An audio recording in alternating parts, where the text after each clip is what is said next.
Hello বন্ধুরা, আজকে আলোচনা করব বিগ ব্যাং তত্ত্ব এবং মহাবিশ্ব সৃষ্টি। কিভাবে আমাদের মহাবিশ্ব সৃষ্টি হলো। সাথে থাকার জন্য আমাদের চ্যানেলকে সাবস্ক্রাইব করে দিন এবং পাশের বেল আইকনে ক্লিক করে দিন। চলুন শুরু করা যাক। বিগ ব্যাং মহাবিশ্ব সৃষ্টির একটি বিশেষ তত্ত্ব। এই তত্ত্ব অনুসারে 1500 কোটি বছর আগে কোনো এক সময় একটি বিশাল বস্তুপিণ্ডের বিস্ফোরণের ফলে মহাবিশ্বের সৃষ্টি হয়েছিল। 1927 সালে বেলজিয়ামের বিজ্ঞানী জর্জ লেমিটর এই তত্ত্ব প্রথম প্রকাশ করেন। জর্জ লেমিটর এই তত্ত্ব প্রকাশ করলেও এই তত্ত্বকে বিস্তৃত করেন জর্জ গ্যামো। এখন লেমিটরের মতে সৃষ্টির আদিতে মহাবিশ্বের সকল বস্তু আন্ত আকর্ষণে পঞ্জীভূত হয় এবং একটি বৃহৎ পরমাণুতে পরিণত হয়। এই পরমাণুটি পরে বিস্ফোরিত হয়ে মহাবিশ্বের সৃষ্টি হয়। এই মতবাদকে সমর্থন ও ব্যাখ্যা করেন এডউইন হাবল। হাবল পর্যবেক্ষণ দ্বারা প্রমাণ করেন যে মহাকাশের গ্যালাক্সিগুলো পরস্পর থেকে ক্রমান্বয়ে নির্দিষ্ট গতিতে দূরে সরে যাচ্ছে। তার মতে আদিতে মহাবিস্ফোরণের ফলে গ্যালাক্সিগুলো সৃষ্টি হয়েছিল এবং এগুলোর দূরে সরে যাওয়ার আচরণ বিগ ব্যাংকেই সমর্থন করে। এইভাবে বিস্ফোরণের ফলে যে বিকিরণের সৃষ্টি হওয়ার কথা তার অস্তিত্ব প্রথম দিকে প্রমাণ করা যায়নি। ফলে বিষয়টি নিয়ে বিজ্ঞানীদের মধ্যে দ্বন্দ্ব উপস্থিত হয়। 1964 সালে আর্নো পেনজিয়াস এবং রবার্ট উইলসন নামক দুজন বিজ্ঞানী বিকিরণের অস্তিত্ব প্রমাণ করেন। ফলে বিগ ব্যাংকের ধারণা আরও সুপ্রতিষ্ঠিত হয়। মহাবিশ্ব সৃষ্টির ক্ষেত্রে এখন পর্যন্ত এই তত্ত্বকেই সত্য বলে বিবেচনা করা হয়। এবার আমরা জানব বিগ ব্যাং মতবাদ অনুসারে মহাবিশ্বের সৃষ্টি, কিভাবে আমাদের বিশ্ব সৃষ্টি হলো। আদিতে মহাকাশের বস্তুপুঞ্জ বিক্ষিপ্ত আকারে ছড়ানো ছিল। অবশ্য এই বস্তুপুঞ্জ কিভাবে সৃষ্টি হয়েছিল এবং এগুলোর বিন্যাস কীরূপ ছিল তার ব্যাখ্যা বিজ্ঞানীরা আজও দিতে পারেনি। বিগ ব্যাং তত্ত্ব অনুসারে প্রায় 1500 কোটি বছর আগে এই সকল বিক্ষিপ্ত বস্তুগুলো আন্ত আকর্ষণের কারণে পরস্পরের কাছে আসতে থাকে এবং ধীরে ধীরে একটি ডিমের আকার ধারণ করে। বিজ্ঞানীরা একে নামকরণ করেছেন মহাপরমাণু বা সুপার অ্যাটম। উল্লেখ্য যে এই সময়ে কোনো স্থান ও কালের অস্তিত্ব ছিল না। অসীম ঘনত্বের এই মহাপরমাণুর ভেতরে বস্তুপুঞ্জের ঘন সন্নিবেশের ফলে এর তাপমাত্রা দাঁড়িয়েছিল যে কোনো পরিমাপ স্কেলের বিচারে 10⁻18 ডিগ্রি।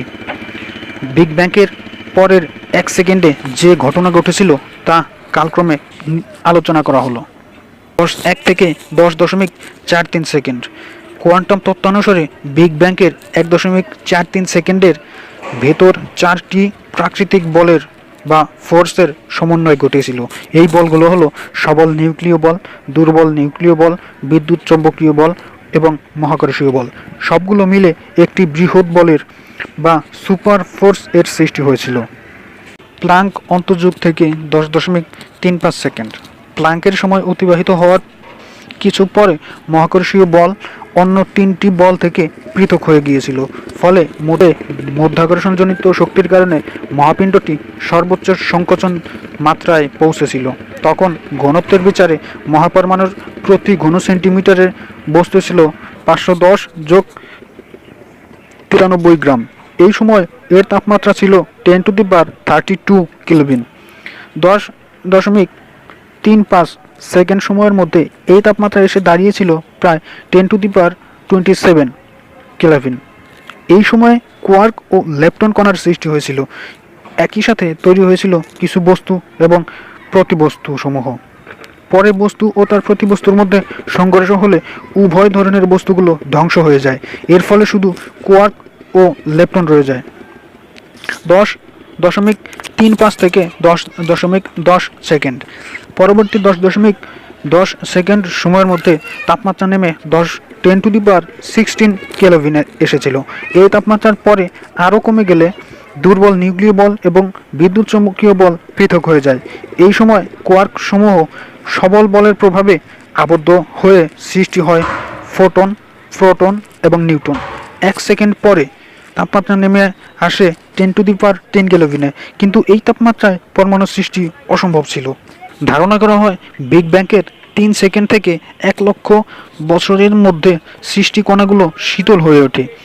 এই অবস্থায় বস্তুপিণ্ডে বিরাজমান ইলেকট্রন, প্রোটন ও নিউট্রন মিলিত হয়ে তৈরি হয় হাইড্রোজেন ও হিলিয়াম পরমাণু। এছাড়াও এই দুটি পদার্থের সাথে ছিল প্রচুর ইলেকট্রন প্লাজমা।